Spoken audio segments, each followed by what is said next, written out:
Open Your Eyes is brought to you by the Belize Bank. Our country, your bank.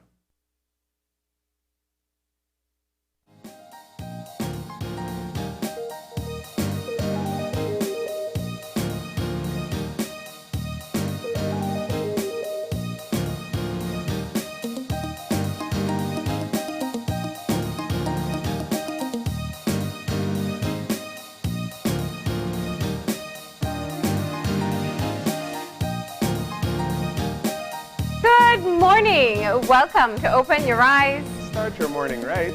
I'm Marlene Cuellar. And I'm Gavin Courtney. And thank you for joining us this morning. It's a pretty nice and breezy morning, I think. Right, yeah. Definitely a great moment to be outdoors. Yeah, for sure. Don't feel the heat yet, and the wind is nice. Yeah, I know, we're going to get into our weather later, but I was thinking, I think it was last week that we had like a pretty bad heat wave, so I'm enjoying how this week has been going so far. Don't jinx it. Yeah, no. It's been relatively comfortable. At least we can say along the coast. We're not so sure how you guys are doing inland as yet. We know it tends to get a lot warmer there as well. Oh yeah, for sure. But of course there is a lot to talk about this morning. Mm-hmm. Yeah. So big news, the second batch of COVAX vaccines arrived in the country yesterday. It wasn't with all the fanfare because it's not the first shipment. You know, it's like the first child to get all the attention. But it is the second batch, and it has 33,600 doses. And so that is a very important development for us here with our continued fight against the COVID-19 pandemic. The COVAX vaccines, as you are aware, are a part of a global initiative to ensure that there is equitable distribution. In other words, all countries, including developing countries, can be able to have access to vaccinations to get that process going of protecting their people. So now we have 33,000, almost 34,000 extra vaccines that can be disseminated to the public. Yes, and that's of course extremely important, as Marlene said, and especially at a time where for the past about 2 to 3 weeks, or probably a month, the persons who received their first doses of the vaccine are now becoming eligible to receive their second dose. And we know that vaccination numbers have been on the rise, but of course we still want to encourage everybody to go out and get vaccinated, because it is of course a step that can protect yourself and others as well. And the medical community has been requesting the same, and we know that of course there might be a little bit of doubts or fear about what could happen, but everybody is confident that what the vaccine can do is that even if you do contract COVID, that you're not going to get a serious case, you're not going to be hospitalized. We want to maintain the current numbers that we are seeing in terms of very small amounts of COVID being spread as well. I think there were only 3 new cases reported yesterday, and we want to keep hospitalizations and serious cases down. So if you are eligible, do go out and get your vaccine. That's right. And, one of the exciting things that's happening as well is that people are going in for their second dose of vaccinations. The frontline healthcare workers were the first to receive their second dose. So we now have people fully protected from the AstraZeneca vaccine in country. And that's a really important step for us. And while we talk about those who have been vaccinated, it is, of course, just a part of our continued fight to be able to gain control over COVID-19. There are about maybe 10% of the population or so that have received first doses, and they still have to wait for their second. So it means that we are not in the clear. It means that we have to be able to continue to ensure that we do everything that is asked of us. Wash our hands, watch our distance, and wear our masks. You never know if someone has COVID-19 because many people, in fact, are asymptomatic. Yes, absolutely. And it really only takes one event or, mistake, let's call it like that, for the dominoes to start to fall, because as we have seen in other countries that perhaps they had very low rates of positivity, they opened up and people dropped their guard, and their consequences are being seen right now. Of course, we're seeing lots of different situations all over the world. The news in India, of course, has been grabbing a lot of headlines for the past few weeks. But as we like to remind our viewers, there's also serious situations going on right in our own neighborhood, both in our neighboring countries in Latin America and the Caribbean. So it is always time to keep vigilant. All right. So, of course, that's a development happening there, and we await the information from the Ministry of Health to find out what phase of the rollout they're in yet. I know that people are waiting for phases, but there are opportunities as well where oftentimes people go in the late afternoon and they go to get their vaccination, because once the vial is open, they do have to complete, they have to use that completely. So some people have been able to benefit from that. I do hope that we see the full rollout, so those who are interested in going and have been waiting patiently will be able to go and access the vaccination. But of course, we will keep you up to date. There you go. That's the latest report coming out. 50,000 people, 50,000 vaccinations have been issued. I can't tell you how many people that covers, because some, as I said before, would be second doses. Yes. Yes. And so we hope that the trend continues to increase, even though we're seeing the vaccination rate of 934 people yesterday. That's just under 1,000, and so we want those numbers to keep climbing. So as Marlene and I said, if you are eligible, and if you don't know if you're eligible, try to access information from the Ministry of Health and Wellness, or even just ask around. It's your health and the health of others, so try to be as proactive as possible. All right. And of course, that is some of the big news coming out today, but there is a major development taking place with the ongoing strike that the unions are having. And of course, they go back to the table today. But before that meeting, there was a release issued by the Prime Minister yesterday, a video where he updated the public on what government will be offering to the unions today.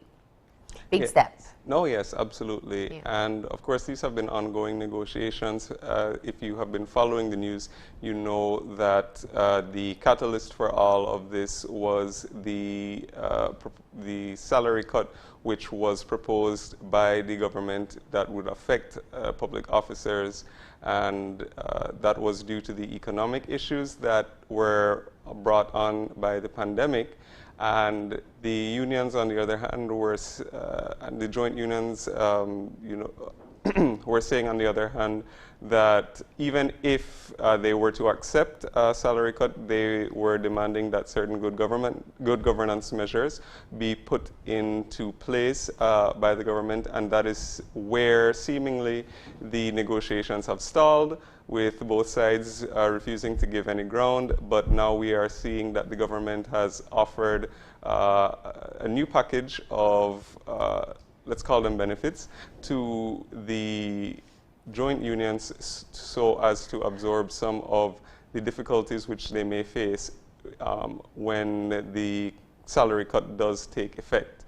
And we saw numerous new things that the Prime Minister was offering, and so we're going to see how that, or we're going to see. Yeah, we're going to see a part of that presentation right now. So we're going to take a look at that. This is a release that the Prime Minister issued for the public, where he explains to the public the position of the government, and let's take a look at that now. Been accepted by the unions include as follows. A, reduction of work week by 5 hours or more than 10% of the work week. B, the issuance of a land credit in favor of affected public officers and teachers equivalent to 50% of the salary adjustment, which credit may be exercisable on the acquisition of government land by the holder of the land credit. For affected public officers who already own land, the credit could have been used in settlement of outstanding land taxes owing by the affected public officer. The land credit, though not assignable, would be inapplicable in favor of immediate family members, namely spouses and children of the affected public officer. The Protected Disclosures Whistleblowers Protection Bill 2021, the government fully endorses the need for whistleblowers legislation to protect from civil, criminal, and disciplinary proceedings persons who report improper conduct, such as commission of criminal offense and conduct that shows gross mismanagement, impropriety, or misconduct in the carrying out of any activity that involves the use of public funds. To that end, the government has drafted the Protected Disclosures Whistleblower Protection Bill, has delivered such draft to the unions and the business community, and undertakes to the public that upon receipt of comments from the unions by no later than May 18, 2021, it shall cause to be tabled before the House of Representatives by the end of June 2021, with a view to enactment thereof by the end of July 2021. The Civil Asset Recovery and Unexplained Wealth Bill 2021. Recognizing the grossly negligent and corrupt behavior of public officers in the past in the acquisition, management, handling, and disposal of public assets, the government fully supports the establishment of a law that provides for recovery of public assets wrongfully acquired or disposed of, including the provision for unexplained wealth orders against those persons whose total wealth exceeds the value of their wealth lawfully obtained. In that respect, consistent with the union's request, the government has drafted the Civil Asset Recovery and Unexplained Wealth Bill and delivered the draft bill to the unions and the business community. Upon receipt of comments from the unions, which should be no later than the 8th of June 2021, it shall cause to be tabled before the House of Representatives. We hope to have this bill enacted by the end of July of this year. National Health Insurance for Public Officers. By no later than fiscal year 2023-2024, government will establish a contributory health insurance scheme for public officers that covers medical, dental, and vision care, along with an ancillary death benefit. Government will contribute 80% of the insurance premiums, while participating public officers will contribute 20%. Cash flow relief on loan payments. The Central Bank of Belize has issued guidance to the banks and credit unions to extend the forbearance period on residential mortgages, including those held by affected public officers and teachers, to the end of this year. Continued efforts will be made to urge leniency by banks and credit unions on residential mortgages, including waiver of penalty fees, whether on refinancing, transfer of loans, or otherwise. Waiver of stamp duty on assignment of residential mortgages. Cabinet has approved, and a draft bill is being prepared to be tabled to the National Assembly for enactment of the waiver of stamp duties on the assignment of residential mortgages held by public officers and teachers. Special facilities at DFC and National Bank of Belize.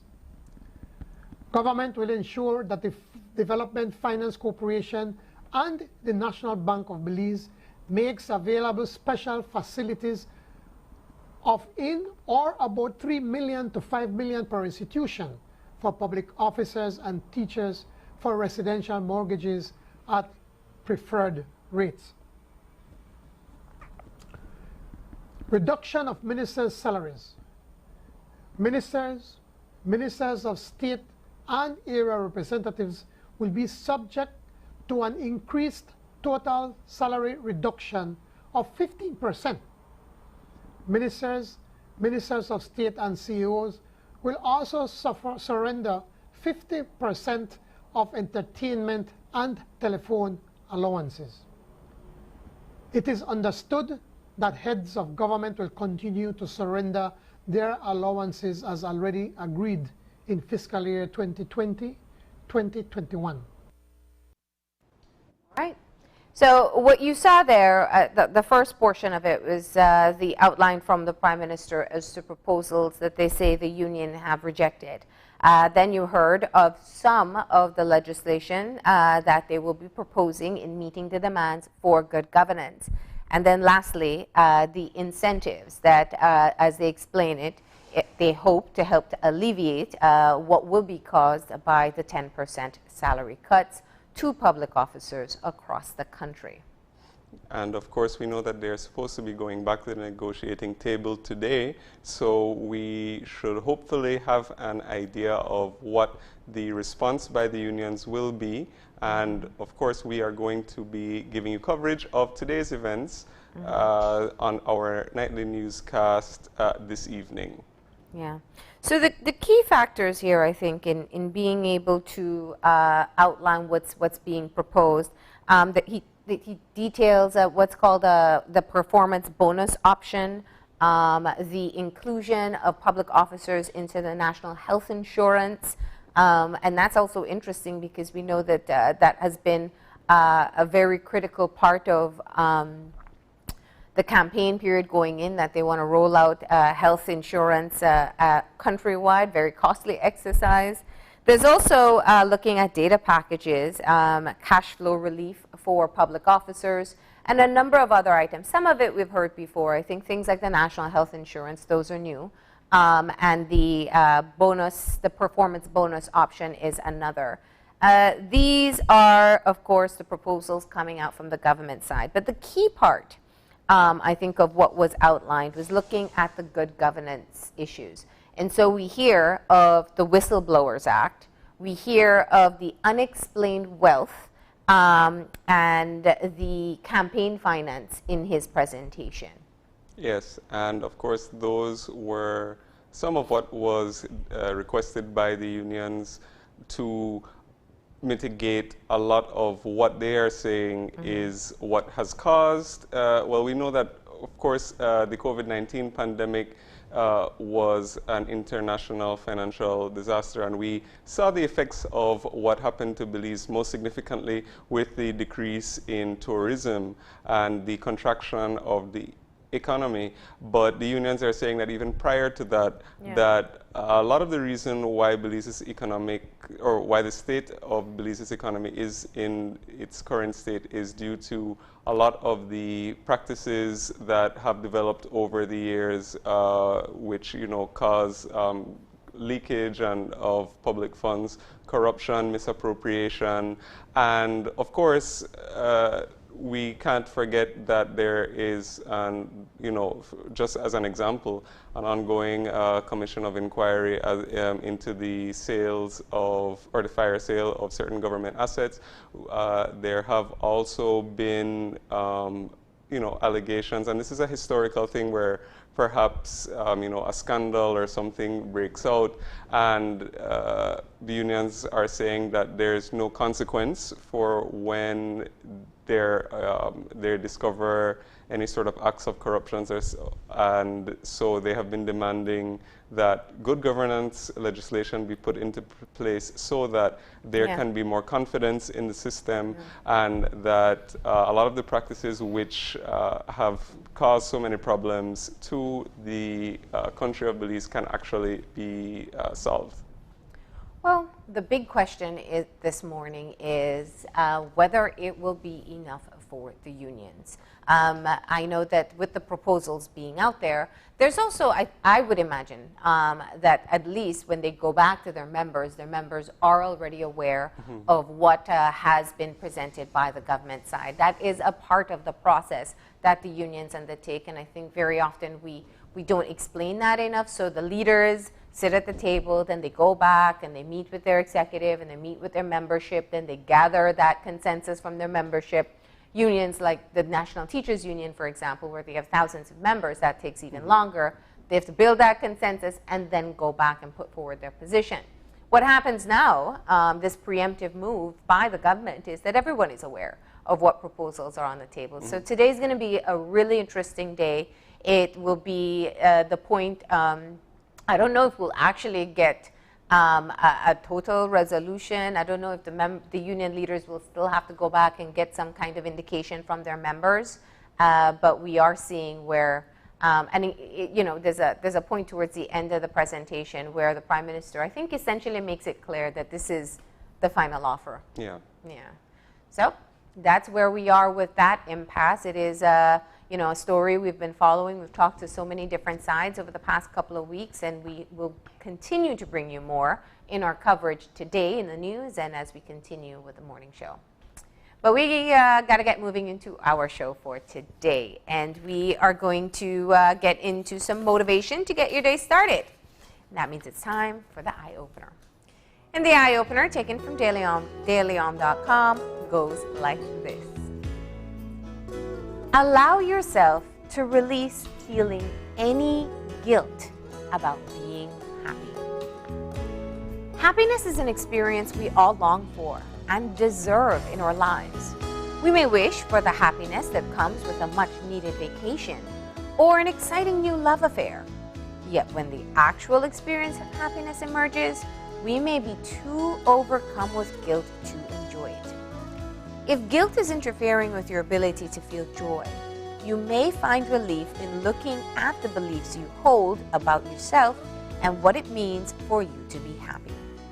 Perhaps it's once seemed that painful experiences always followed happy ones. Now, whenever you begin to feel happy, you find yourself waiting for the other shoe to drop. Happiness may even just feel uncomfortable because you've gotten so used to feeling down. The truth is that when you feel too guilty to let yourself enjoy positive emotions, you are denying a part of yourself that has a right to exist. The next time happiness appears for you, try not to feel guilty about it. Instead, welcome your happiness in like a long-awaited friend. That's interesting. And it's something that I think rarely sort of gets talked about, but that feeling can definitely follow happiness, or that sort of insecurity where you think that, you know, maybe things are too good to be true. You know, and I think it's something that has happened to me before, and it can arise from a variety of different things. But I think that when you do let go and you allow yourself to really be in the moment and really feel that happiness or joy, then it's such an interesting and you know, experience that, you know, it's almost like, you know, like you can forget all of your problems momentarily and just exist, and it's really good. And I think that we don't often get those moments, which is why when it can happen, it feels a bit uncomfortable. And I think that because of that, you should really cherish it. And I think that what it also reminds me of is sort of being a child, because you know, up until a certain age, you know, you definitely have those moments, and you know, when you see children just playing or being super entertained or happy by, you know, the simplest of things, or maybe they just look at you and start to laugh, and it's that sort of unbridled feeling that we should try to connect with if we you know, haven't felt it. Yeah, you know, when you think about it, when did we lose it? When did we lose that or when did we start to associate this great feeling of being happy, if even momentarily, with some sense of guilt? Or when did we start questioning whether or not we deserved it? That's a really interesting perspective there. But, you know, I totally identify with the idea or that feeling of, okay, when's the other shoe going to drop? And it is, you know, putting it into perspective, you get no time to actually enjoy the moment if you are just thinking doom and gloom of, you know, it isn't going to last. And we've all been there. We all think, okay, well, this is great, but, you know, where's the boogeyman that's going to jump out next? And that, for me, I think that's part of what the eye-opener is reminding us, that we must take the time to accept what is happening, and to be able to embrace the joy that comes, and we deserve it. And maybe that's just the one thing we need to say to ourselves. We deserve, even if it's that momentary or even longer lasting happiness that comes from something that you have earned, achieved, gained, and just take it and be able to savor it. Yeah, absolutely. And I think that it can apply in so many different ways. Professionally, if somebody is suffering from imposter syndrome, and where you don't really feel like you deserve the success, so you don't get to enjoy it in the way that you probably should. It can definitely happen in families, you know, especially like if you have children to take care of, you might just want to keep going, and you think that, all right, well, I have to do everything to make sure that my family is okay, and you don't really think about yourself. So even in those moments where you should be happy and relaxed, you're always thinking about the next thing, or you're thinking of, you know, okay, maybe this isn't, I don't deserve this, or this shouldn't be happening right now, like it's too easy. So, but the key is to just take those moments, and when they do happen, just embrace it. And think about the problems tomorrow, you know. As one of my friends likes to say, why worry about things twice? That is true. All right, so there you go. If you're having a happy moment, then don't think about what can go wrong. Just know that, like everything else, we go through phases, and this is a good one for you, so enjoy.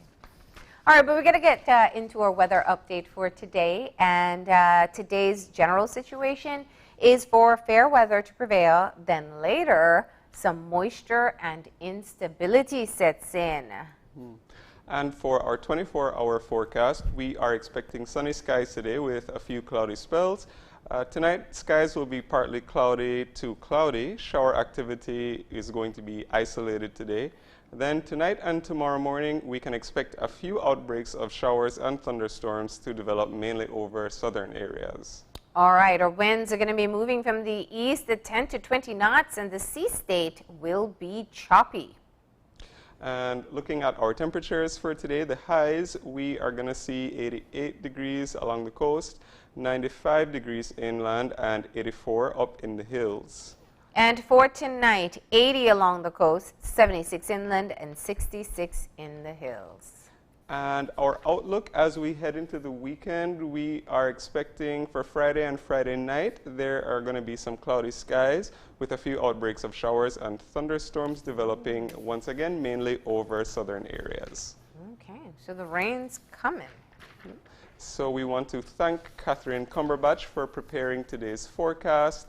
And that is our forecast as for today, Thursday, and our outlook as we head into the weekend.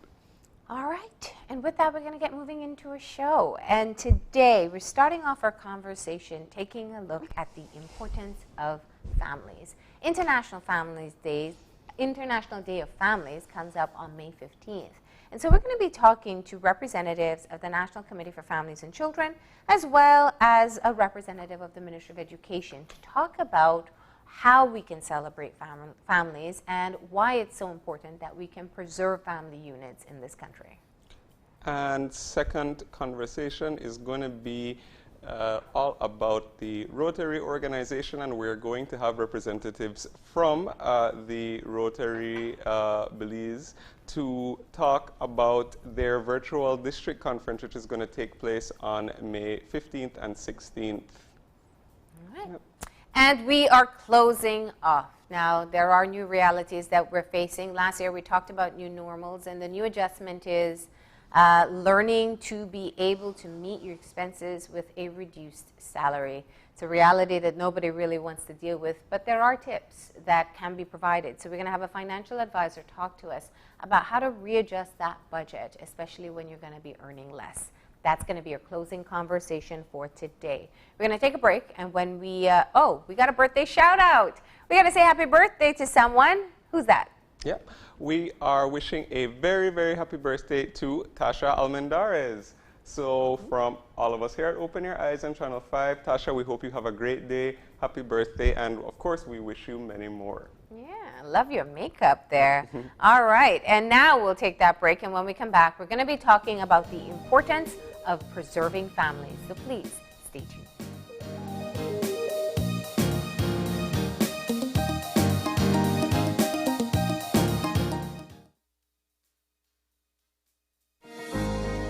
In these challenging times, the one thing that is certain is that the Belize Bank Limited is here for you. There is nothing more important than your health and safety, and we continue to make every effort to make banking safer for you. Our staff is working around the clock to make sure you can do your banking conveniently 24/7 using our mobile banking app and online banking and keeping ATMs up and running. We value your relationship with us and are here to provide the support you need. First responders are also out there 24/7. Thank you, healthcare workers, security forces, firefighters, caregivers. You are all appreciated. Stay safe. We will get through this together. The Belize Bank, our country, your bank. Es un hecho. Únicamente con Smart obtienes todo realmente ilimitado. Solo con Smart obtienes datos ilimitados en cualquier momento. Mientras que con el otro proveedor solo son datos dobles los fines de semana. Con datos ilimitados todos los días no hay necesidad de esperar, así que es un hecho que nuestros planes ilimitados superan a la competencia. Por lo tanto, no permita que le digan cómo y cuándo usar sus datos y obtenga llamadas, mensajes de texto y datos ilimitados. Vive la verdadera experiencia de planes ilimitados con Smart. Es un hecho. Haga el cambio y viva Smart.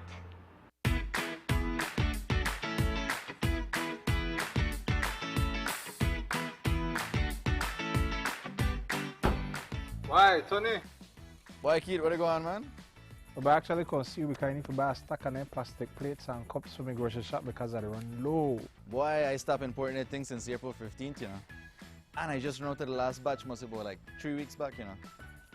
Man, do I usually have anything? Where you going? Check this, right?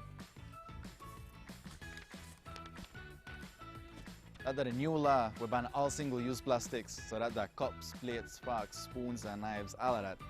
Since April 15th, can't import none of them. Starting January 15, 2021, you can't manufacture them. April 15, 2021, you can't sell them. And after July 14, 2021, if you get catch with any other thing, you will get fined. Me never know this. I guess I have to make some changes then. I have to make the customers know that anything not available. Anyways, bro. Thanks, man. No problem, man. Take care.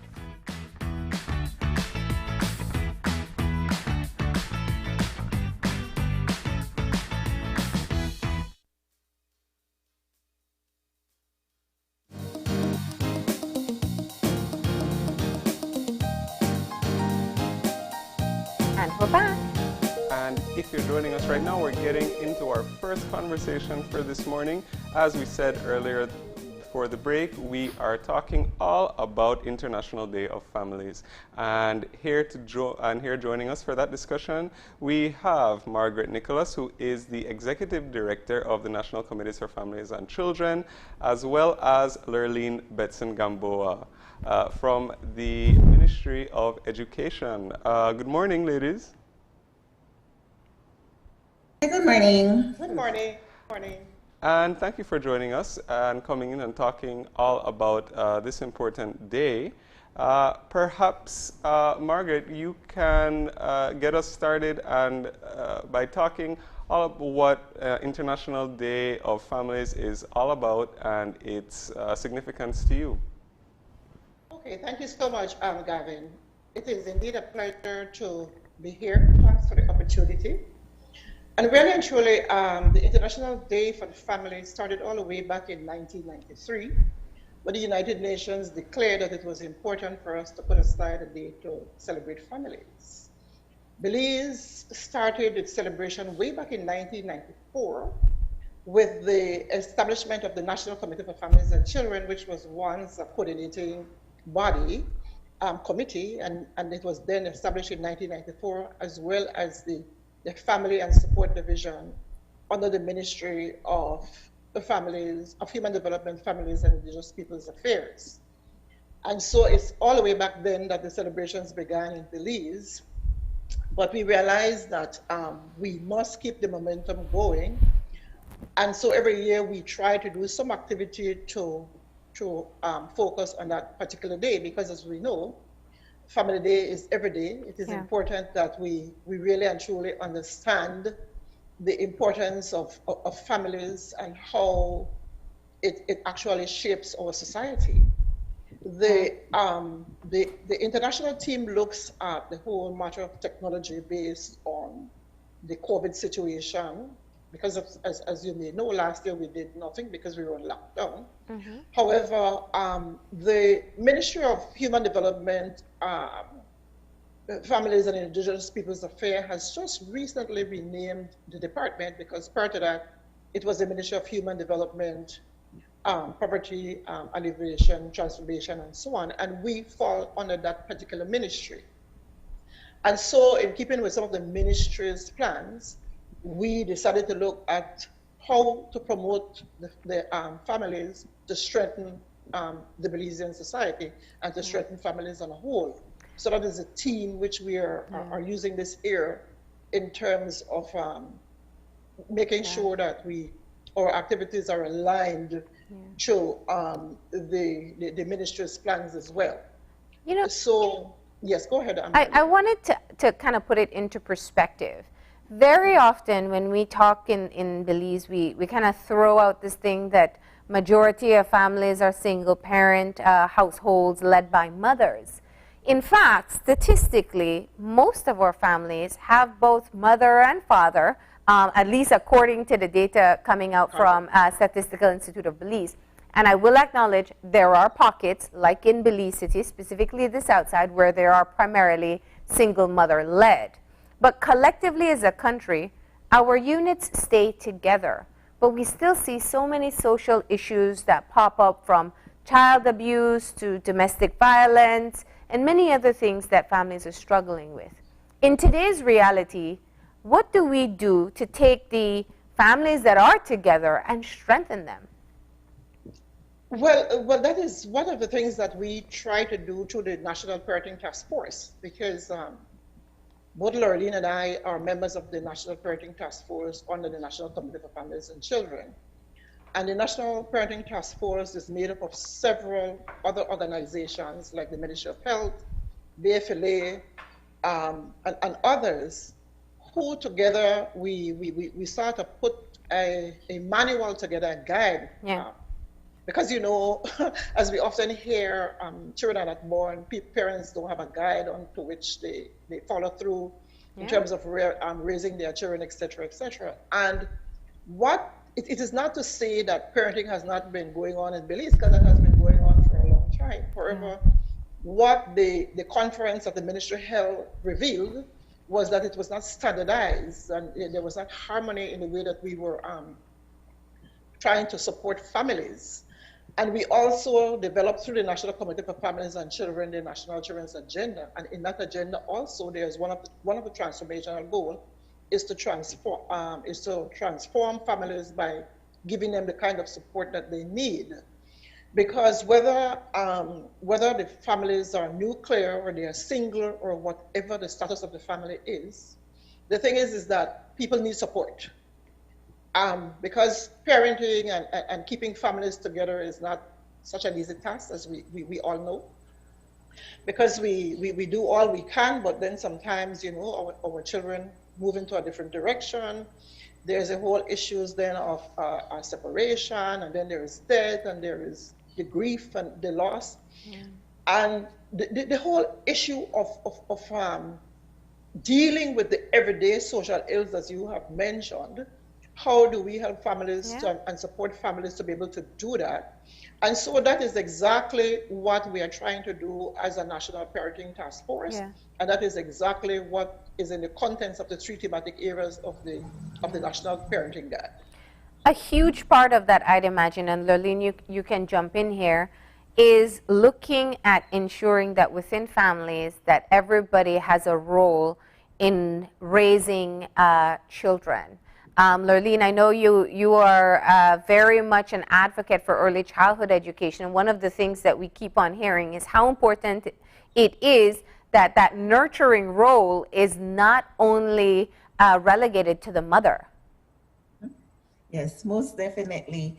And as Ms. Nick rightly said, Marlene, when we look at the parenting training guide, and we purposely call it a guide as opposed to a manual, because it's a guide in terms of helping parents or guiding trainers in terms of when you think about communication and you're looking at a young child versus that of a teenager, there are different ways in which you communicate. So when you look at, if I would take the preschool sector, for example, so you're looking at 3-year-olds, 4-year-olds or younger, certain things that you would say to a young child, you would not say to an older child. So that's how the guide helps us in terms of when you look at different age brackets, these are certain things that you can do, these are certain things that you should not do.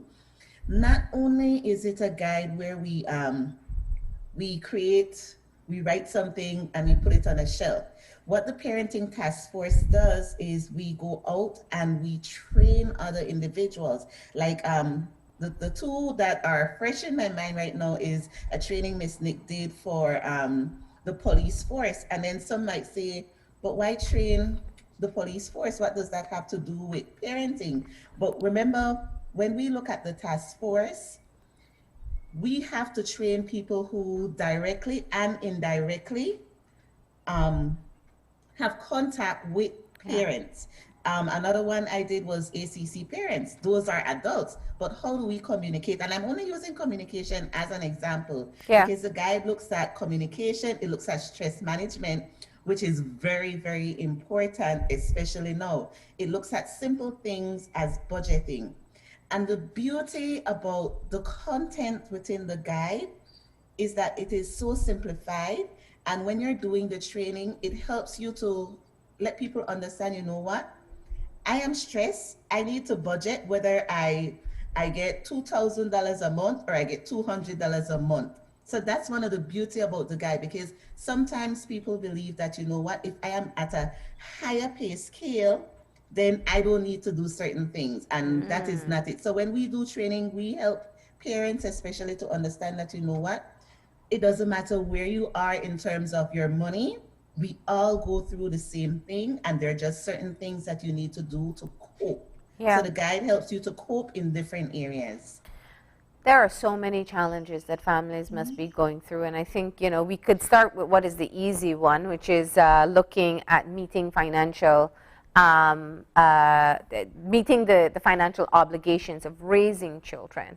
But let's look at some of the tougher ones to crack, and that is, how do families raise children in a society, in the society that we see today, where the challenges for children especially as to whether or not they'll stay in school, whether or not they'll get involved with people who will lead them astray, ensuring their success, which I think every parent really wants. How do you get, and building a strong, solid relationship with the family? That's a lot there, but these are all priorities I know that all families have. Yeah, and actually the end part is the key right there, building that strong foundation. And how do you build that strong foundation? It starts with communication. A simple tip that we give to parents is that we all know our pay will be cut. That's going to happen. So a simple tip that we would give to them in our training is, you know what? Sit children down and explain to them, this is what is going to happen. So remember last month I got my entire pay, so I could have bought you pizza at the end of a month, for example. You let them know, okay, my pay is being cut, so we might not be able to eat pizza this in the month, but maybe next in the month, we will be able to have it. So, and the point I'm driving is communication. And at any age, you can communicate with a child. But for some reason or the other, a lot of times the only communication that takes place within a household is when we want to, and I say we as parents want to pass down instructions. Yeah. So go do that, go get that, don't do this, don't do that. We're trying to help parents to understand, no, don't let the only time that you talk to your child is when you're giving them a demand. Yeah. Because that child is going to grow up thinking that, you know what, that's the way you communicate. And especially now during this lockdown, Marlene, I think the lockdown did some of our families good and it did some of our families bad. And why I said that is because in some cases, some families were forced to come together. So you would, if you view Facebook, you would see families doing simple things. They're playing games and so forth. Yeah. So in that sense, it did those families good.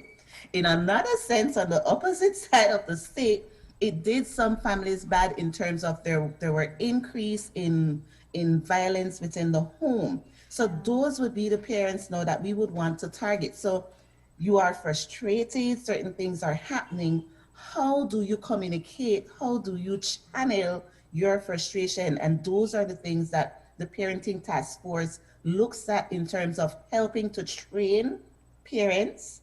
And our training, like I said, it is not a high level training. We bring the information and the material, we simplify it so that all parents will be able to understand.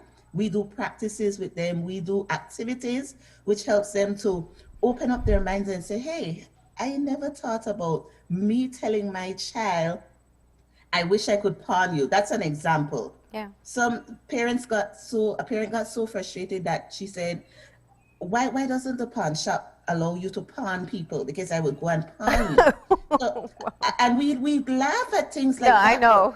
We have to remember that those children walk away thinking, my mommy don't care for me. Yeah, my mommy don't that's like true. me. And those are things that built up. And even Because things you sometimes- say sarcastically, they don't know to Yes, differentiate yes. as sarcasm. Sarcastically or out of frustration, because Yeah. when we're frustrated, we tend to utter anything out of our mouths. We need to remember that as parents, our children take that in, and sometimes that goes with them for years. Sometimes you see teenagers committing suicide, and you say, but looking from the outside, you say, but the family structure was so good, they appear to come from be a good so family. unified. Yeah. But what is taking place inside that Yeah. household? And so those are things that we look at. And I And imagine. I think to add to what Laureline is saying, the whole issue of trying to help parents to understand where their children are coming from and some of the behaviors of their children, because like she rightfully said, it's always about instruction without even trying to find out what is it that the child is going through. The child may have had some difficulties at school, may have had difficulty with his or her peers, and as soon as they start to act up in certain ways, the parent, because they are the head of the home, and it goes right back to the whole issue of power and imbalance. And it's difficult sometimes for parents to understand the need for respect for their children, the need for a certain amount of privacy for children as well. And so the guide also look at those because then it really helps parents to reflect, to look back, sometimes even to go way back to their own days when they were children and how they were treated. Yeah. And help them to be able to see their child from where they're sitting and the difficulties that they may be faced with. And I imagine that there are also some interesting dynamics created by the fact that Belize has such a younger population overall. And a lot of the families that are working with are probably nowadays, especially our young families as well. And hence the reason why they need the support, you see, because when we look at the data of the whole issue of teenage pregnancy, when we look at the whole issue of child marriage and early unions, these are unions that are producing children. and they are children themselves. So hence the need for even more education, more support. And so the National Parenting Task Force really has a job to do. And what we have done also is not only to train, like Laureline said, quickly she could have remembered the police and the teachers. However, we have been to even the banks and the institutions to sensitize the staff within those institutions about the parenting guide and some of their roles within the society. We have also made sure that we train all of the parent educators that we were able to find over this country. And so we trained all of them, all the rovers in Punta Gorda. We have also trained a number of men, because we have to realize more and more that the more we keep men out of the picture and we do not train them, we are really setting up for ourselves for some major problems, as you mentioned, Marlene, the whole issue of domestic violence. And that is another area that the guide also looks at, the whole issue of gender development and the issues of domestic violence. And we have to come to terms with the fact that while we educate and promote domestic violence and shelters and so for women, we have to, it's a must that we must look at the issue of rehabilitation, centers and training for working with perpetrators. Yes, those are some of the things that we have to do to try and eliminate this problem, because it's a serious problem still in our society. You know, and yesterday we only started to put it into perspective as we were joined by the head of the Domestic Violence Unit and Women's Department, Women's Commission, because you're right, if we don't deal with, if there isn't some rehabilitation that takes place or consequences for perpetrators, then they simply move on to another victim. But let's bring this back to, you know, I must say, because we've spoken about this before in my involvement with NCFC, that parenting manual is absolutely, I mean, it is fantastic work. And from our experience, especially on the show, anytime there is a particular segment where, you know, we have Jenny Lovell, who's always helpful to us, that helps to give advice to parents, people are eager to hear, eager to listen, and you'll meet them and say, I tried that thing with my child. So naturally, parents want help in learning to be the best parent for their children.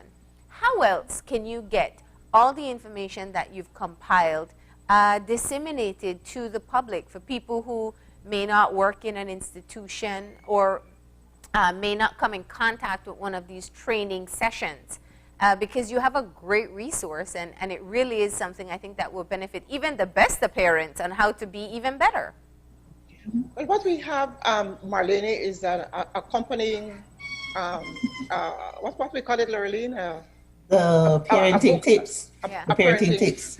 And we have a booklet that was, actually the Youth Enhancement Services used the same guide, and the National Parenting Task Force put together a very user-friendly booklet that could be distributed all over the country.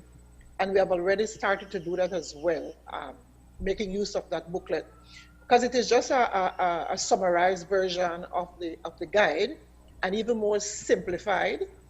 And we have also added a little bit more into that little booklet in terms of human trafficking and CSEC and that as well. And we have printed tons of those. But what we're also doing, given the COVID situation, we're also, if you go to our Facebook, or if you go to BFLA or any of the other Facebook, there's quite a number of tips up there. There are quite a number of messages to try and get out to those who are there. And then we also linked up with the Sustainable Child Friendly coordinators within the municipalities, and we train them as well. And we're in the process of doing a second training with them, because, you know, some of them have changed since we had the municipal elections. But we keep them trained, because that is our conduit then to the municipalities and then into the rural areas. Because a lot of times these trainings don't get to the rural areas. So we feel that if we have a cadre of personnel trained in every municipality, then that will eventually lead out into the different villages and communities. Yeah.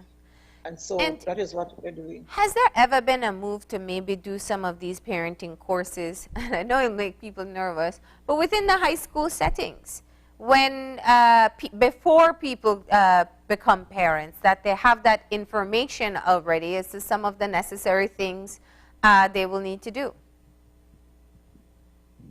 Miss Lorraine? I laughed when you said that, Marlene, because you know we have a ongoing controversy in terms of what should be taught and how deep we should go in terms of parenting when it comes to high schoolers.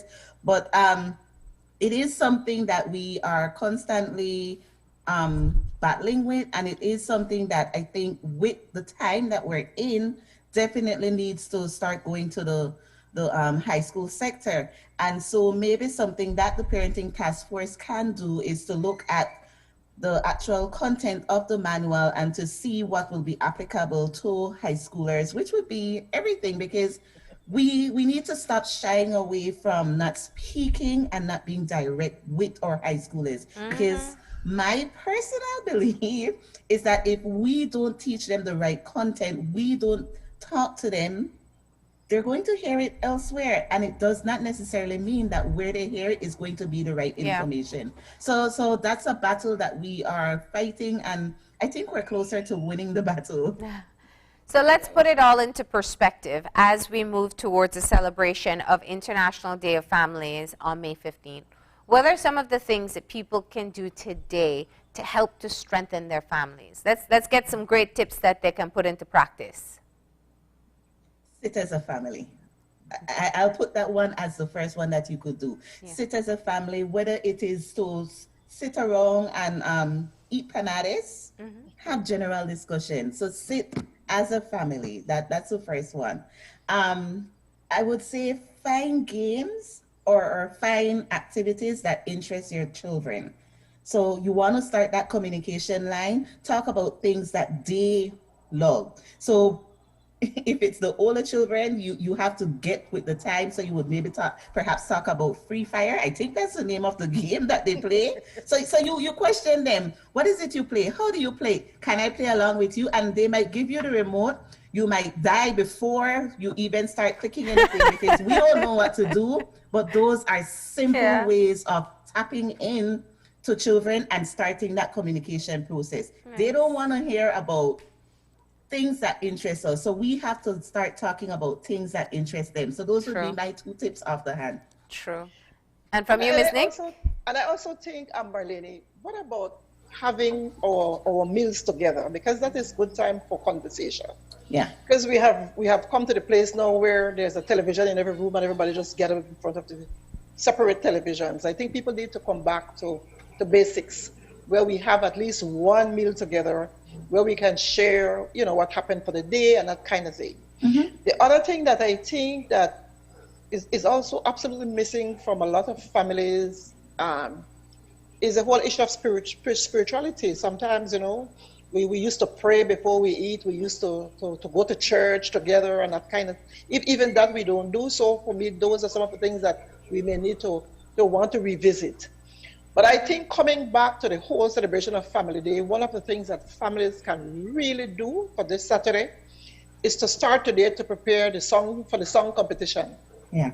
Because there's going to be a song competition where families would be invited to come together and make and produce a song using local instruments, artists, etc., etc. So today is Wednesday, Thursday rather. So let's begin to get ready for Saturday so you could win some good prizes, because we have some good prizes going.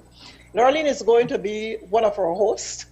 And so, it's going to be an exciting day. We're going to start the day off with a message from the Minister, Honorable Dolores Palaros Garcia, who is the Minister of Human Development, Families and Indigenous People Affairs. We're also going to have a statement put out by Her Excellency, the Special Envoy, Rosanna Senior.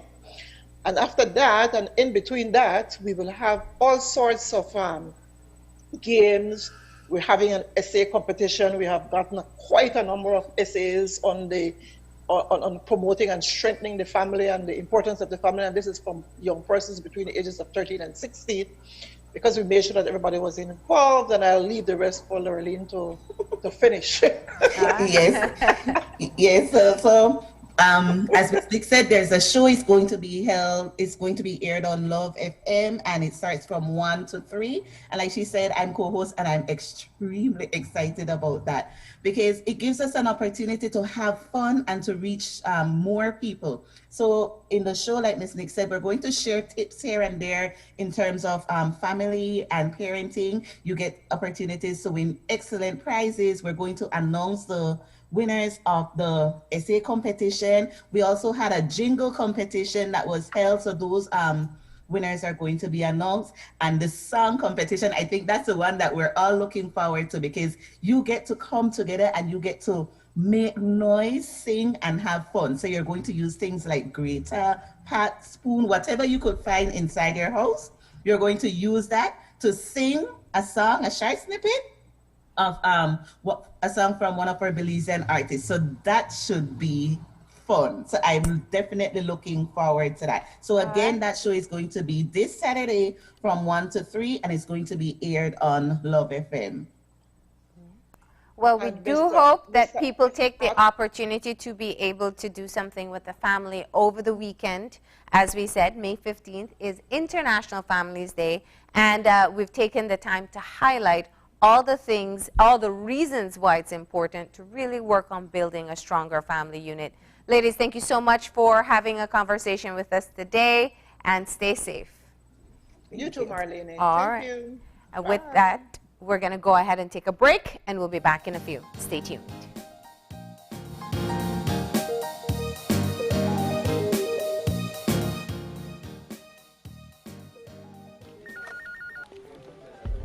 As one of the largest cable and internet providers in Belize, CBC strives to provide our customers with the highest standards of quality, value, and service in all aspects of cable TV and internet. Monitoring our systems closely, our technicians combine creative planning and state-of-the-art technology with years of experience and training to develop and provide the most reliable and advanced cable and internet service to exceed your expectations. For CBC and our team of talented engineers, technicians, and customer service representatives, delivering less than the very best is never an option.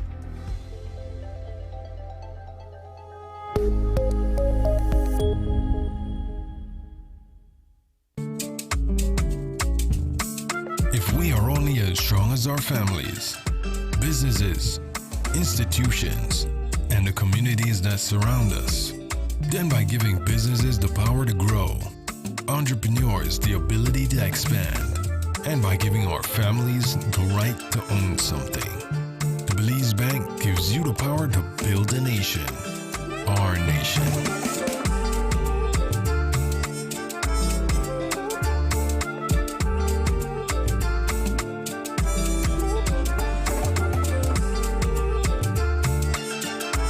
We are stronger together. The Belize Bank, our country, your bank. Es un hecho. Únicamente con Smart obtienes todo realmente ilimitado. Solo con Smart obtienes datos ilimitados en cualquier momento. Mientras que con el otro proveedor solo son datos dobles los fines de semana. Con datos ilimitados todos los días no hay necesidad de esperar, así que es un hecho que nuestros planes ilimitados superan a la competencia. Por lo tanto, no permita que le digan cómo y cuándo usar sus datos y obtenga llamadas, mensajes de texto y datos ilimitados. Vive la verdadera experiencia de planes ilimitados con Smart. Es un hecho. Haga el cambio y viva Smart.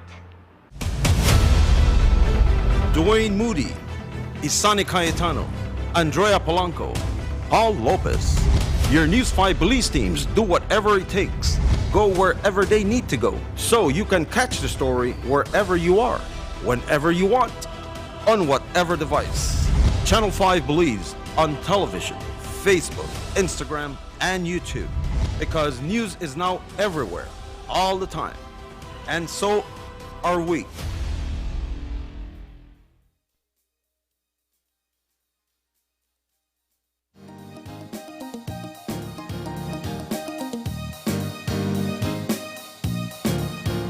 And we are back.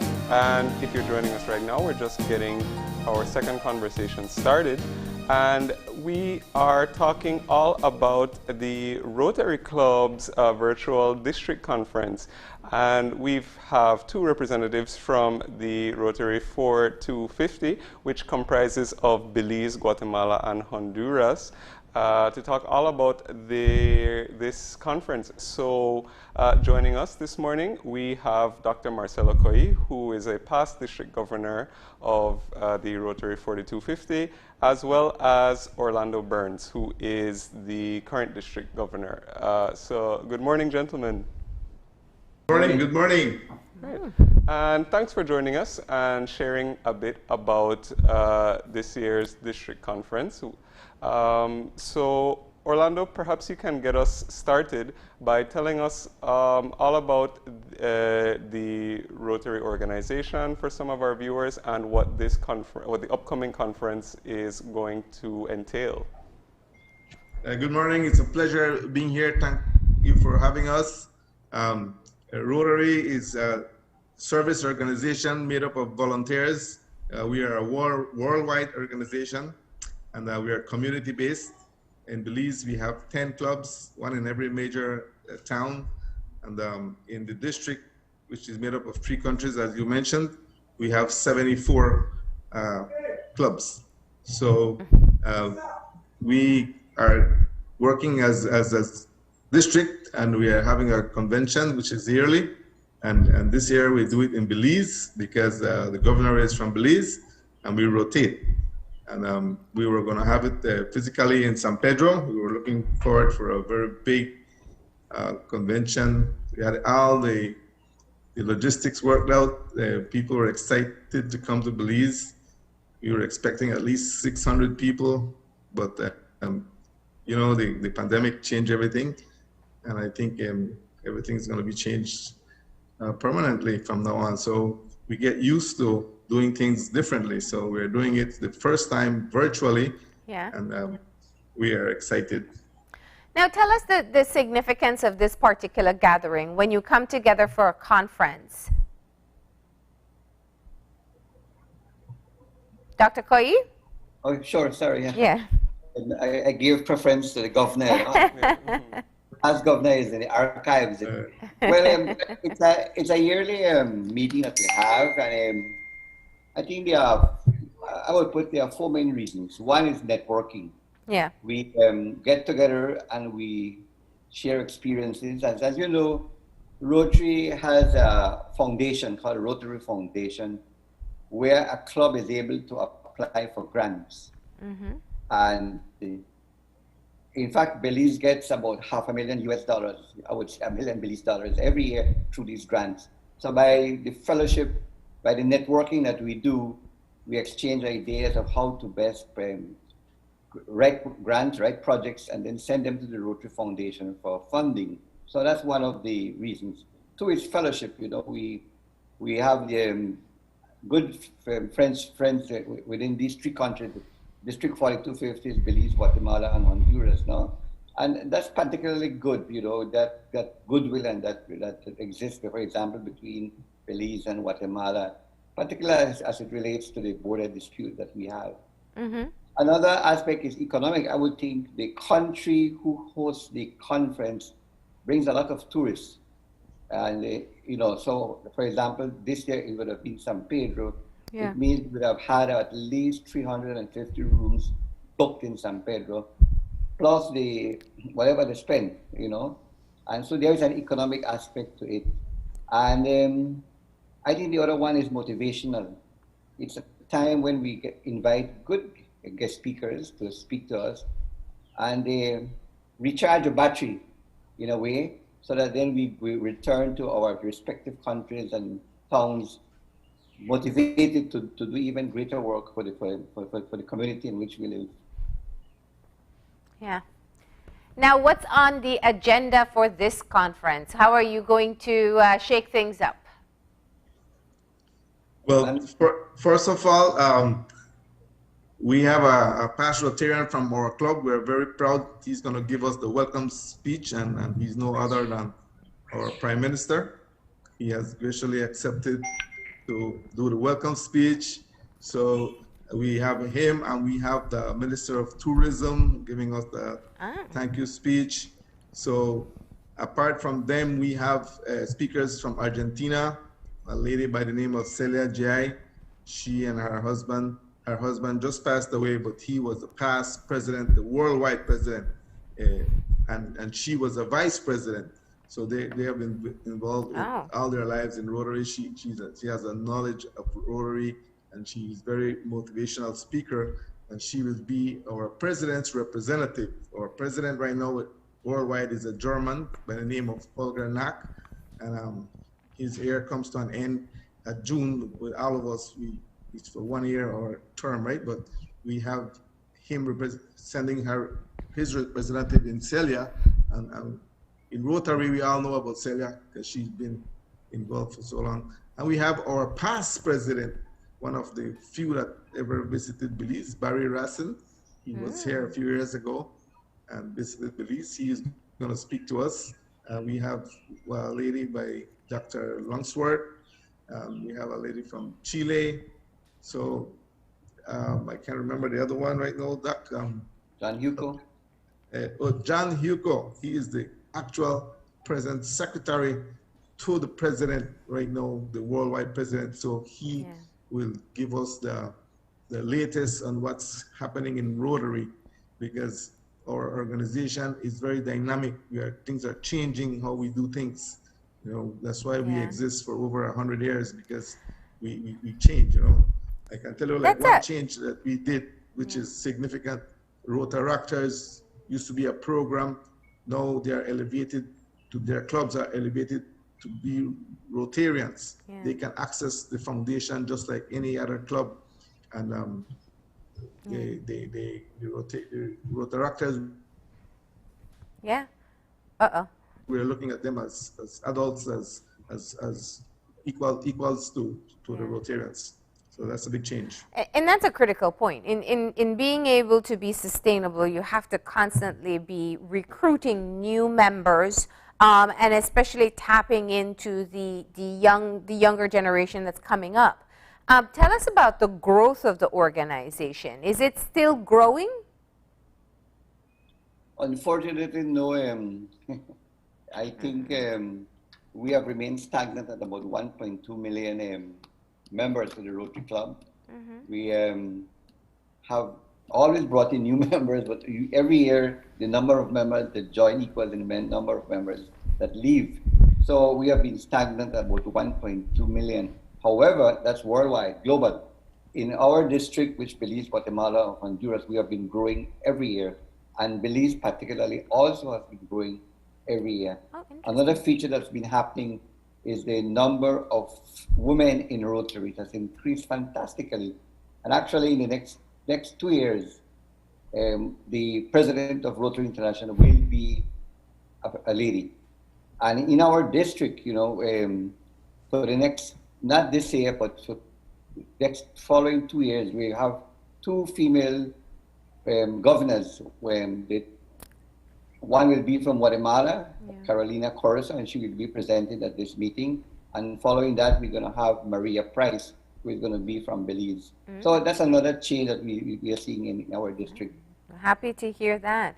Now, why do you think the numbers are growing in Belize while worldwide it's kind of stagnating? We don't know. I haven't really, looked into it. We find that certain countries are stagnant, like the United States, and there are certain countries in Asia, Japan, Taiwan, India. It's growing, you know, and so it seems that the more developing countries are growing, but the well-developed countries really are stagnant and decreasing. I don't know why. Okay. Now, looking forward, I think, the organization is well known for several of its programs, Gift of Life, for example, which we recently talked about, which offers life-saving treatment and surgeries to children with cardiac problems. And you've helped out in several different initiatives, or you have your own flagship initiatives throughout the country. Moving forward, as the world and even the country changes, what are some of the emerging priorities for the group? Well, actually, each club has a flagship project. For example, for Gift of Life is the Rotary Club of Belize, and the Orange Walk has something called LEAP, where they do surgery for children with cleft lip and cleft palate. The Belmopan Group Club has an orthopedic project for children with abnormalities, bone abnormalities, and every club has.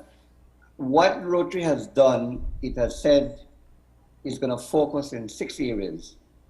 And the 6 areas are basic education and literacy, water and sanitation, maternal and child health, disease prevention and treatment, peace and conflict resolution, and community economic development. So that is what is emerging because these are where globally they're telling our clubs, you must focus on these 6 areas. And that is what we are doing. And within our district, the most common projects that Rotarians do is in the area of water and sanitation, particularly so in Honduras and Guatemala. Okay. Can I comment on that? Yes. Marlene? Jump in. I'd like to say that I'm very pleased that in Belize we are growing because we have more committed Rotarians, and we're going out there and visiting. And we just got a charter for a new Rotary Club in Belize. This happened a few days ago. Oh. And it's going to be unique because they'll be able to meet by internet. They don't have to physically meet. It's like an e-club. And that's the thing with Rotary. We are going to start growing because Rotary has new models of clubs that can come on stream. And I'd like to explain a little bit about that. But we're excited about this Rotary Club. It's been for years. We had people working behind to get the alumni from Galen involved. So now we have the Rotary Club based from the alumni from Galen. And I want to congratulate Dr. Aird, who was key behind this for years. She's been working on it, and it's going to be announced at the conference. We just got the charter, so this is exciting news. Oh, nice. So you could live in PG and Corozal and still belong to that club. Yeah. And that's how we're working now. And I'd just like to add to what Doc said about the areas of focus. We have a new area, which is called we're going to focus on the environment. So that means that if your club wants to do something for the environment, the foundation will fund it once the grant is properly written. So that's okay. Now, for people who are a lot of young people that want to work on the environment. Matter of fact, yeah. And now, go ahead. For people who are watching, how do they know if if the Rotary is the right fit for them? What are some of the motivators that you two, for example, have and that you've benefited from in being a part of the organization? Well, I've been in my club for, I forgot, about over 30 years. I think I wanted to do something for my community, and I stayed because of the friendship. And those are the 2 main things that you get from Rotary, right? And you get to do good things for your community with your friends, and that's very important. And that's the only thing that Rotarians have to invite you to join, right? But you can approach them. You have clubs in find out what they're doing, and then you go to their meetings like a friend. You're invited as a friend, and then you see if you like what you hear, what you see, and then you ask to join. And then I'm sure you are serious about service, you will be accepted.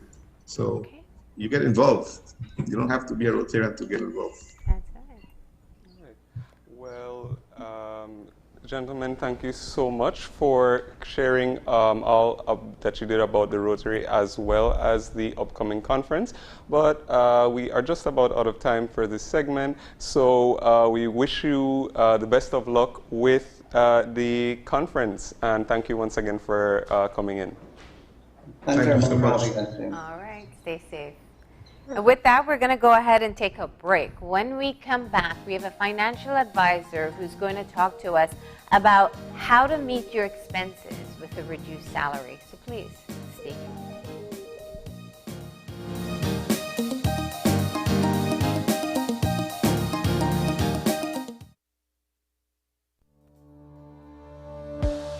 Working off-site doesn't mean you have to be off your game. Studies have shown that simply adding a keyboard and mouse to your laptop increases productivity by 26%. Add a monitor and you'll be 35% more productive. At Fulltech Systems, we have what you need to enhance your remote work or e-learning experience. With devices such as headsets, video conferencing monitors, webcams, keyboards, mice, docking stations, all with the brands you trust. Keep connected with collaboration tools like Microsoft 365 Suite and Kaspersky and perform efficiently no matter where you are. Fulltech Systems, your technology center, where you'll come for the price, but stay for the service.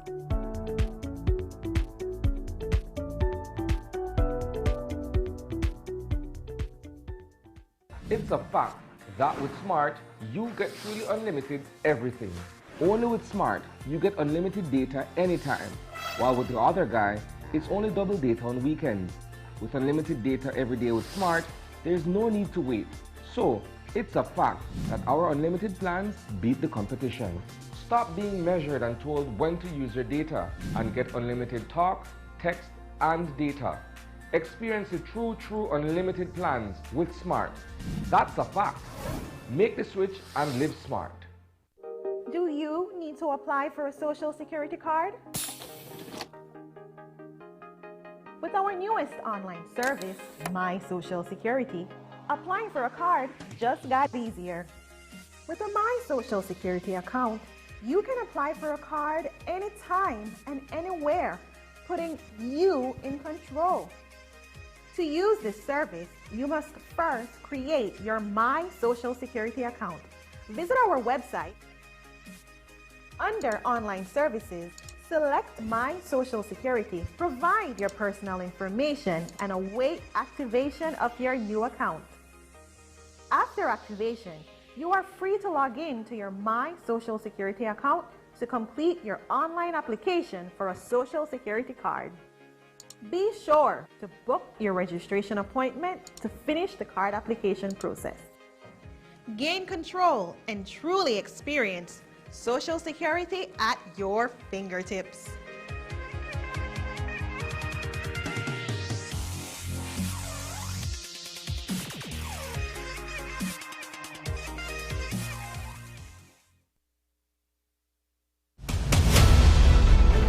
Dwayne Moody, Isani Cayetano, Andrea Polanco, Paul Lopez. Your News 5 Police teams do whatever it takes. Go wherever they need to go, so you can catch the story wherever you are, whenever you want, on whatever device. Channel 5 believes on television, Facebook, Instagram, and YouTube, because news is now everywhere, all the time. And so are we.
If it continue the way it is going right now, you would be surprised to see what will happen in the next 10, 15 years. We might have nothing left. And you know what? The Guatemala and they could go back home. Where do we have to go? This is our home. We have nowhere to go. So we need some help.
Today's COVID update is brought to you by Fulltech Systems, your technology center, where you'll come for the price but stay for the service.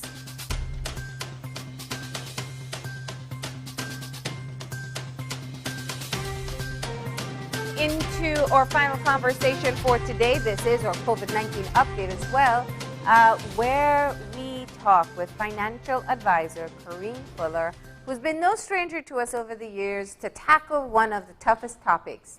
That is how to maintain your living, meet your expenses with a reduced income. Good morning, Corinne.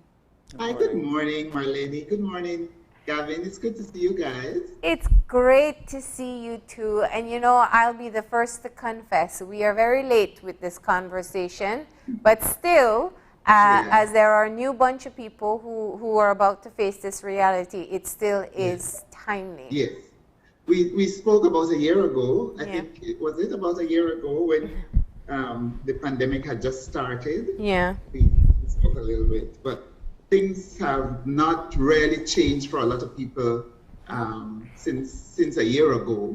You know, a lot of people have lost their sources of income, and some are facing a possible cut, and you know, prices are going up, so it is a tough situation to be in. Yeah.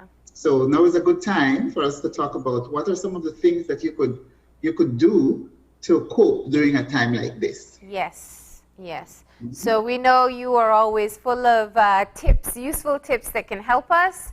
Let's see if I could help today. Can I just let's start with just changing the mindset. I think that's one of the things. It's realizing that you do have to make changes. Yes, that is true, and I would suggest to people that they focus on what they have control over. You know, sometimes we think that it's another person who has to do this or do that. But in a situation like this, you will realize that you need to focus on what you have control over. And those are some of the things that I want to talk about with respect to your expenses. You have a lot of control for the most part over what you spend, right? So now is a good time to develop a new budget that is relevant to the new reality. So is it that your income is lower? Is it that you no longer have a job and you have to focus now on using whatever you had gotten from your job when you left or your emergency fund? Develop a new budget based on those things, on your new reality. So there right? are three parts of the spectrum. There are those who've lost their jobs entirely Yes. and are still looking, and maybe they catch and kill. You Yeah. have those who, I mean, we know people who are still a year later on half the income, still working, Yes. but half the income. Yes. And then you have the others who are at a reduced income, 10, 15, 20% reduced. So is there a different approach for each one? Well, maybe, but the fundamental thing that each one of them would have to do is to focus on what their new reality is, meaning what is the income that you will have, that you have access to? Okay. What will be your source of income? You know, where are you going to get that from? Is it from your savings? Is it from your retirement fund? Is it from what you had gotten when you left your job? Is it half the income that we were making because one partner in the home probably has lost their job? Is it 90% or 80% of the income that you used to get? So just look on the reality. This is what we have to work on. And then look on your expenses. So at this point, this is what we've been practicing for a little bit, even though I must say, Marlene, over the years that we have spoken, we have, you know, we talked about your emergency fund and preparing for that rainy day and so on, but we never thought that, that the emergency would be something like this. Nobody had this we never thought that it would come down to this. And I always thought of your goal where you said put aside at least 6 months of salary for people who lost their jobs. That's for over a year. That has gone through the window. Yeah. So, go ahead. I was going to ask a different question, so you can continue on that point before I get into that. Okay. I wanted to say too that so the steps that you need to take, right? Remember, okay, I will focus on what I have control over. What do I have control over? The things that I spend my money on, right? So you take a good look, you scrutinize your expenses, and you cut what is absolutely not necessary. Take a good look on what you spend your money on, and you just cut what is not necessary. That will be different for different people, right? For some people, it might be one thing. For some, it might be the other. It is different depending on where you are. So you just cut what is not necessary. You identify what are needs and what are wants, and you just cut what is not necessary, so that you could mold better towards that income that you now have. You could also review all your bills, Marlene, and consider how you can reduce them.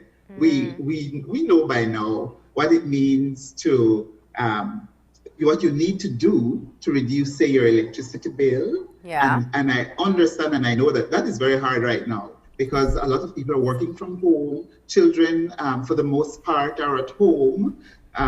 So you're using more. Hot. And it is incredibly hot, right? But look on the good side too. It has been very windy over the last couple of weeks. True. So you could figure out how that might work for you rather than putting on the fan all the time. Might make use of the fact that we have some nice windy days rather than putting on the AC if you're so lucky to have one in this type of weather. Try and figure out how you could cut back on those things. Figure out what you can do to cut your utility bills. We talked about phones. This is something that we've spoken about a lot. Do you really need this type of phone? Do you really need this plan? Look on the plan, see what you have, and see if there's a cheaper plan that you could use. How you would manage your phone. Things like all the utilities, water, cable. Do you really need all of these things? Take a good look, scrutinize, and start cutting what will not help you at this time when you're in this situation. Another thing that you could do too is you try and get all the aid that you qualify for. Don't not do that. Try and get all the aid that you can qualify for. In Belize, I know that is tough, because we're not a rich country. In other countries, like we watch US television and they're getting unemployment, you know, that is not our reality. They're trying to encourage people to go back to work because people are comfortable living off their unemployment checks. And yes, and that is hard for them to go back to work because they're getting the unemployment and that is taking them through. That is not our reality. Nope. So we have to know what is our reality and act accordingly. The other day, I noticed that there was a negative amount on my water bill, and that was because I had paid on time. So they had something going. Yeah, where, they have you know, if you pay on time, yes. If you pay within the due date, then you get a, what do you call it, refund? A reduction. Yeah. You get a credit, like a credit note, yes.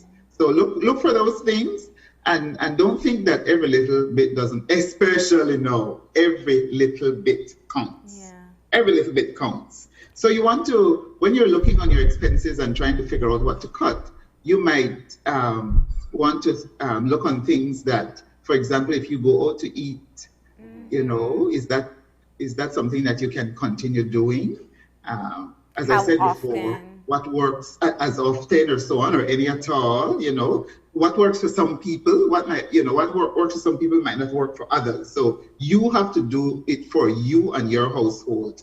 One thing that I didn't mention that is of utmost importance, Marlene, is that you have to communicate with the people that you are that are in your household so that everybody is on the same page, right? You have to make sure that everybody is on the same page so that they know what we're about, the sacrifices that we have to make, and so that everybody could have a part in making this sacrifice together. And one of the things that I wanted to ask about, and it's been interesting to see because it's sort of gotten sort of attention internationally in the past few years, and it's also this idea of decluttering in terms of removing things that you may not necessarily need. And earlier you were talking about prioritizing, but you know, we might even have devices or things in our house that are using electricity or using, or you know, just even, you know, it takes resources to even just have things and clean them and, you know, do whatever. And you don't realize that you're actually spending money, so you can actually let go of some items, maybe even sell some. Can you talk a bit about that? Oh yes, that is the income part, Gavin, that I had in my notes. So that is one of the first things that I have. Monetize your assets. You know, if you have things that you do not need at this point, sometimes we have a lot of electronic items. We have a lot of good quality clothing. Sometimes you could sell those things. If you're an avid reader and you have a lot of books, you more than likely wouldn't read them twice. So you could sell those things so that you could make some money from them. You look around your house and see what you really don't need. And as you mentioned before, decluttering. And it goes, I like what you said, it goes beyond just having the things, but the time and effort and sometimes the expenses associated with maintaining those things. You might not be in a position now where that is where you need to do that. So you could sell what you don't need. And remember too that some people might be thinking, well, most of us are in this boat where we don't have sufficient money to even purchase things. But some people still have jobs. Yes. Some people have planned very well over the years so that this situation hasn't affected them that much. Some people can afford to purchase. Yeah. And so you look on what you can sell. Another thing that you can do too to bring in more income is to find a service that you are good at and sell it. What are you good at? What are your talents and your hobbies that you have worked on over the years that you have done pat? I think, was it in yesterday's news that I saw a gentleman who was making pepper salt? Yeah. Yes. Find out what you can do. Use the situation to earn some income from it. This situation that we are in, what can you do to earn income from this situation? Not exploiting anybody, but just using the opportunities that present themselves. For example, some people might not want to go out. So whether you're a teacher or you're a policeman or you're an office worker or whatever, if you're in a situation where you need to make more money because your situation has changed, you need to look for opportunities where you could earn additional income. You might be able to go shopping for people. That might be one thing. You might, some people don't want to go out. That's you could do shopping for them. You could do things like that. You could research and see, what is there, what is this, what opportunities are there. So just don't sit down and in despair. Look on your situation, recognize that you are responsible for you. You're responsible for the people in this household, and so you need to take a hold of yourself. Do not give in to despair and see how you can make things work. Yes. Because you're not the only one to begin with, right? There are a lot of us who are in this situation, and we're trying to work through it. So just don't give up in despair. Work hard at looking on things differently, looking outside the box, so that you could find ways in which will help you through it. And Marlene and Gavin, the basic things that we know about financial management have not changed. You still have to budget. Yeah. You still have to make sure that you do not waste. You still have to be careful, and especially now. So I suppose the danger that comes is that if you try to maintain the same lifestyle you had with a reduced income, I mean, it's setting yourself up for challenges in the future. Exactly. Yeah. Exactly. So if you're going to have a reduced salary, you're going to have a reduced budget that you're working with. Yes. Yeah. Yes. What about? Go ahead. Sorry. No. You go ahead. No, I was saying that I've seen some people do some using this situation that we're in. I know people who make masks, and the pretty ones. They make sure they're up to standard and they sell it. I know people who they do some shots. They call them COVID shots. With the things that build your immune system. Oh yes. Things like that. I mean, people are doing that. Yeah. People have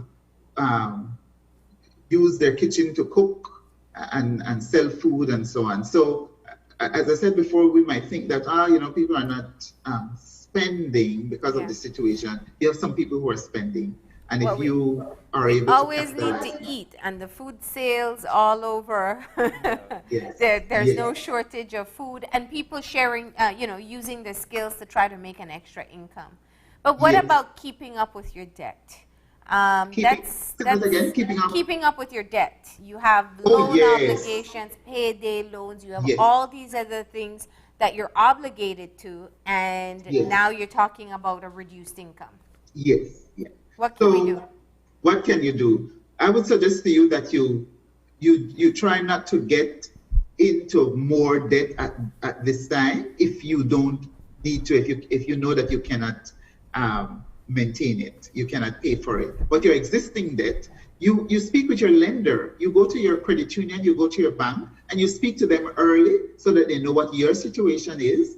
And I know at the beginning of this of the COVID, there were some measures that financial institutions put in place to assist their members and their customers.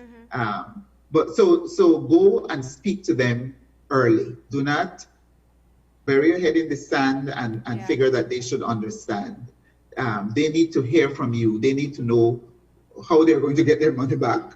And they would be willing to help so long as you are able to work out a plan with them. So I would suggest don't waste time. Go to your lender, go to your financial institution and see what they have in place to assist. Maybe, and there are two types of people. The people who will just go and say, I can't pay, what can I do?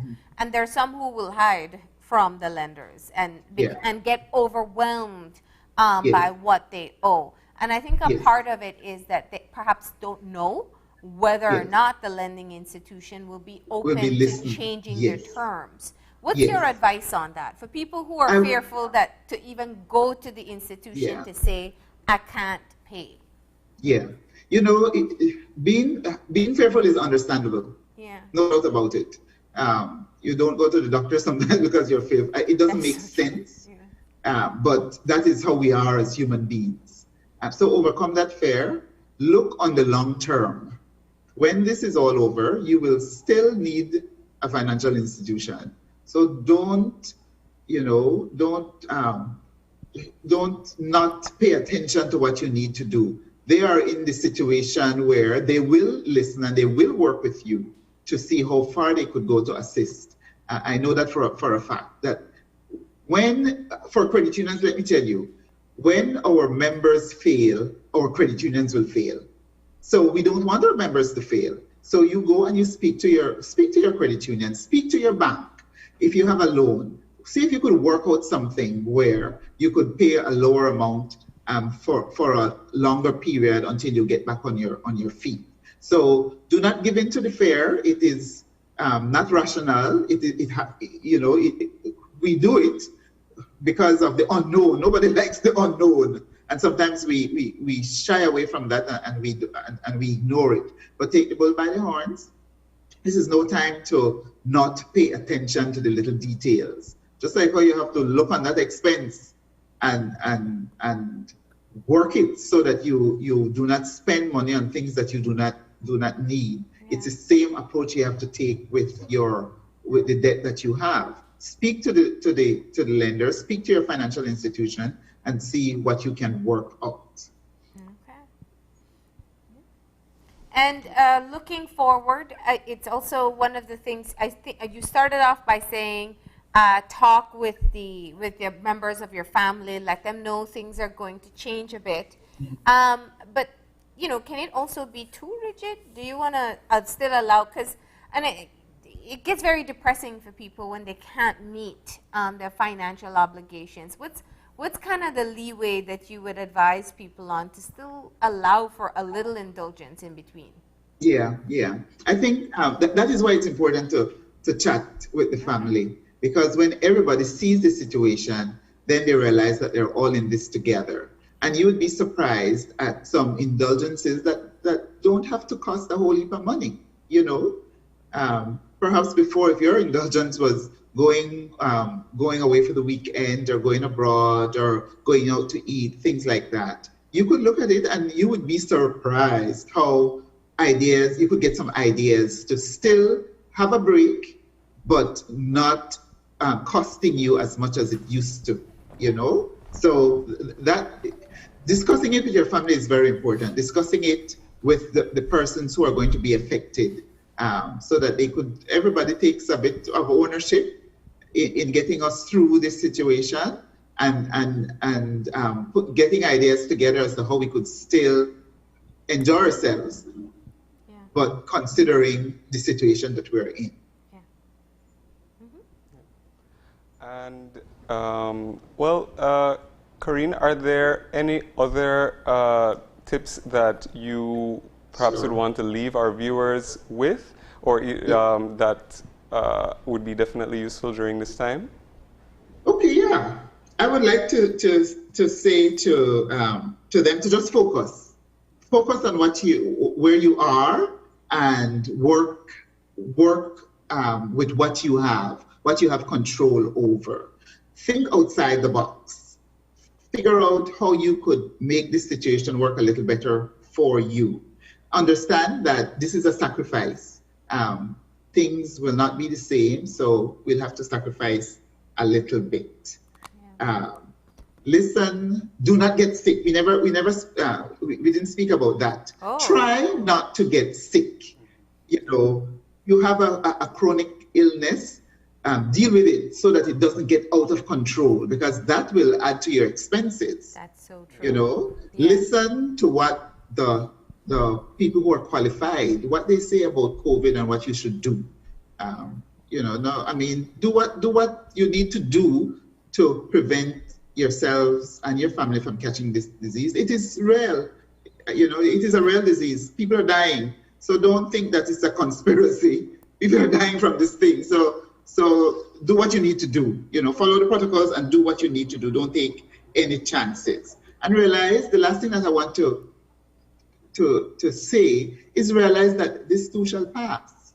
This won't last forever. It is taking much longer than we want.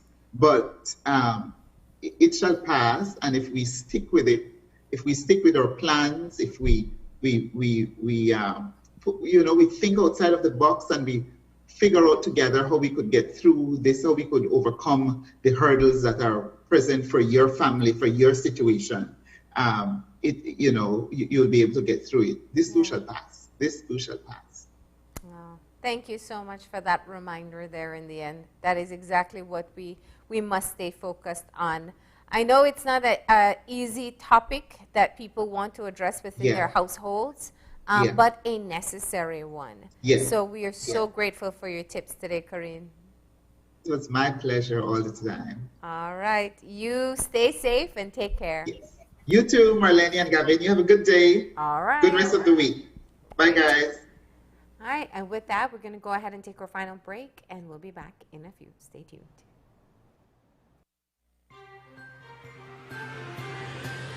This COVID update was brought to you by Fulltech Systems, your technology center, where you'll come for the price, but stay for the service.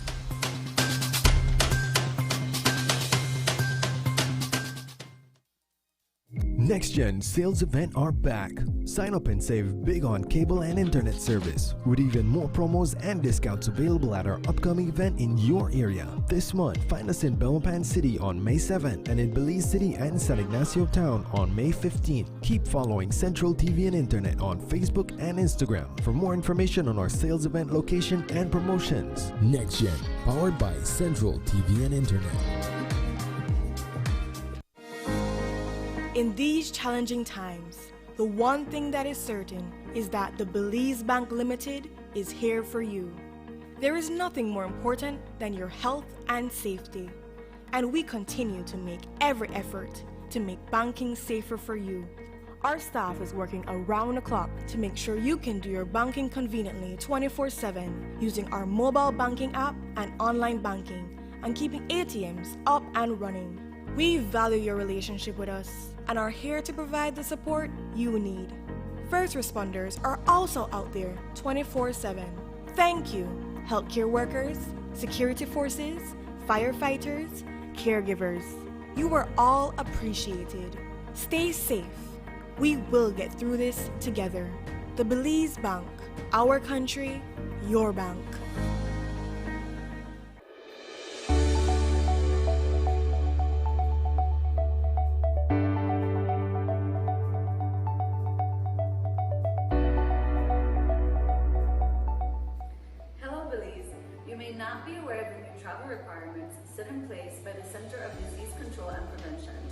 Passengers traveling to the U.S. must present a negative COVID test or a documentation of having recovered from COVID-19 to travel to the U.S. In light of this, Maya, in partnership with Caring Hands Clinic, have established testing centers in all their municipal airports. Caring Hands Antigen Test Center is operational in San Pedro, Belize City, Dangriga, Placencia, and Hopkins. These testing facilities are staffed by licensed healthcare professionals, including doctors, registered nurses, and nurse practitioners.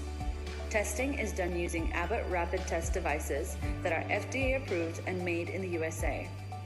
The service is safe, fast, affordable, and the close proximity of the centers makes them convenient. Walk-ins are welcomed, but appointments are encouraged. If you would like to make an appointment, please feel free to do so at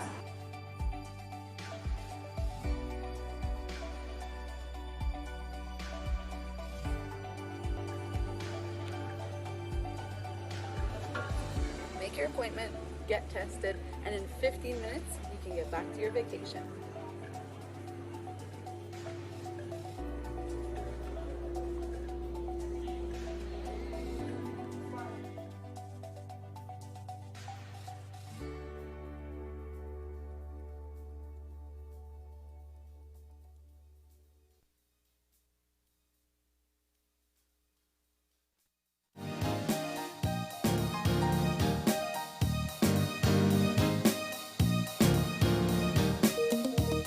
And we're back. Yep, and we're just wrapping up our show for this morning. We want to say thank you to all our guests who came in and shared their various perspectives. We started off our show talking about the importance of International Day of Families, and we learned all about what the ministry and the National Committees for Family and Children were doing. And it is an important day to commemorate, so we want to say thank you to them for coming in and sharing all about that. It's a great time for family fun. Make sure on Saturday you head on out and do something with your family. Go and play in the yard, play games at home, maybe go to the park, go out and do some exercise together. The whole point is that you celebrate the family unit itself, and you have Saturday to take advantage of that. So we really encourage you to create your own activities and enjoy it with your loved ones. We also want to say thank you to the representatives of Rotary for talking about their upcoming district conference. It is interesting to hear the lineup that they have in store and the different activities that they have planned. Yep, and finally, we had Corinne Fuller, who is a financial advisor, giving us some tips on how to budget, how to save, and how to generate some money when you are living on a reduced income. We know this is the reality of several, if not most, Belizeans since the start of the COVID-19 pandemic. So those were definitely some useful tips. And of course, if you have put any of that into practice or you have your own ideas, feel free to share it with us. Tell us in the comments if you have any ideas or if you put some of what Corinne said into practice. So that was our third and final topic for this morning. That's right. That's all the time we have for today. If you'd like to contact us, send us an email at oye@channel5belize.com. You can find us on Facebook at Open Your Eyes BZ and on Instagram as well at OIE Belize. And remember to tune in tomorrow morning at 6:30 when you open your eyes. Start your morning right. Until then, keep your eyes, your mind, and your heart open. We'll see you soon. Enjoy your day, Belize.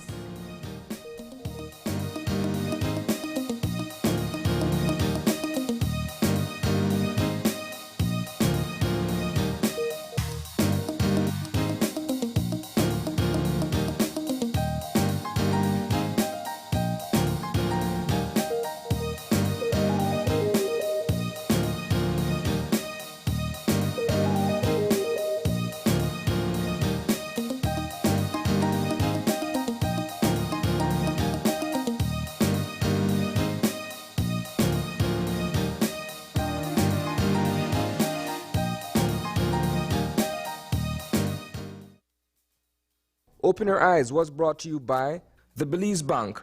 Our country, your bank.